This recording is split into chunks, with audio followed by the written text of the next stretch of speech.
They say friends are forever, but what they don't tell you is that sometimes forever is shorter than we expect.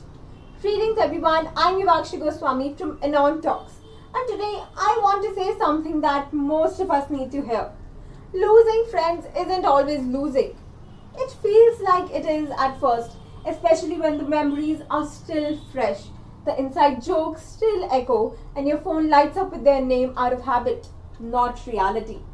I remember once during a rainy day in school, a friend and I skipped lunch just to sit around the stairwell, laughing at things that wouldn't be funny to anyone else. At that moment, I truly believed we'd be inseparable. Now we barely even look at each other in hallways. That transition felt like a heartbreak. But as painful as it is, not all friendships are meant to last. Some friends are lessons, not lifelines. Some are mirrors that showed us who we were at that time, not who we are becoming now. Like the friend who once celebrated your smallest wins but now responds to your growth with silence or sarcasm.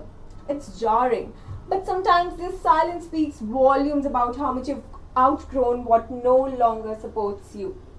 And that's not betrayal, that's growth. You're allowed to grow in a different direction. You're allowed to say this no longer feels right, even if it felt like everything. Sometimes you hold on too tightly to people out of fear. Fear of being alone, fear of change, fear of looking like the one who couldn't keep a relationship alive. There was a time I stayed in a friendship where every conversation felt like I had to earn space. Laugh a little louder, agree a little more, just to be liked. Letting go of that didn't feel like strength at first. But with time, I realized it was self-respect. But staying in a friendship where you feel unheard, drained or overlooked is a bigger loss than walking away. Real friends don't make you shrink. They don't compete with your light. They celebrate it.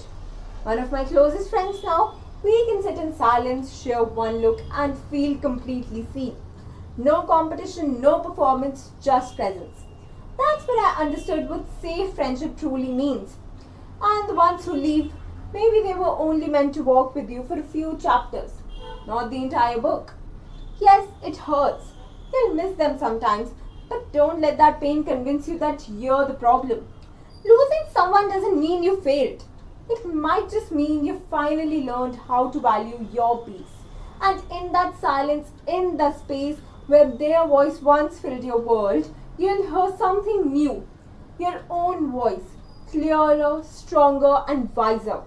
I remember journaling after a major friendship fell apart. At first, I wrote about them. Eventually, I started writing about me. My fears, my dreams, my voice. That shift, that was the beginning of self-trust. You'll realize you never needed a full circle of people. Just a few who truly see you. So stop mourning a version of connection that no longer exists. Start celebrating the version of you that's finally learning how to grow without guilt. Losing friends isn't the end of your story.